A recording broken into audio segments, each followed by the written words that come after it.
కొందరు విత్తనాన్ని చూస్తారు, మరికొందరు మొక్కని చూస్తారు. కొందరు మాత్రమే భవిష్యత్తులో విస్తరించబోయే మహావృక్షాన్ని చూస్తారు.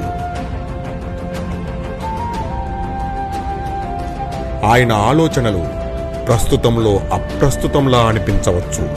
ఈ రోజు ఉంది, రేపొంది, భవిష్యత్తు ఉంది. ఈ మూడు కూడా సరిసమానంగా చేసుకున్న వారు ఎంతో ఎత్తుకు ఎదగలుగుతున్నారు. ఆయన ముందు చూపు కొందరికి బంధనంలా అనిపించవచ్చు.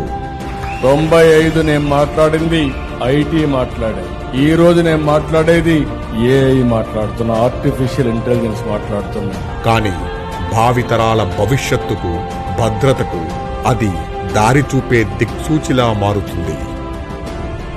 ఆయన విక్టరీ రాళ్లగుట్టలను నగరంగా మార్చింది. ఆయన విక్టరీ అందని ఇంజనీరింగ్ను అందుబాటులోకి తెచ్చింది.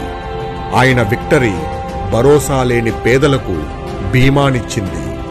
విద్యార్థినులకు సైకిళ్లు అందించి, మహిళలకు స్వయం ఉపాధి కలిగించి, రైతులకు డ్రిప్ ఇరిగేషన్ అందించి, భావితరాలకు భవిష్యత్తునిచ్చి, అట్టడుగు వర్గాలకు చేయూతనిచ్చి, వేల కిలోమీటర్ల రోడ్లతో, వేల మెగావాట్ల విద్యుత్ ఉత్పత్తితో, ఉరకలెత్తిన సాగునీటి ప్రాజెక్టులతో, సులభతరం చేసిన పాలనా విధానాలతో ఆయన నాయకత్వం వహించిన ప్రతిసారి రాష్ట్రం అభివృద్ధికి ఎగబాకింది.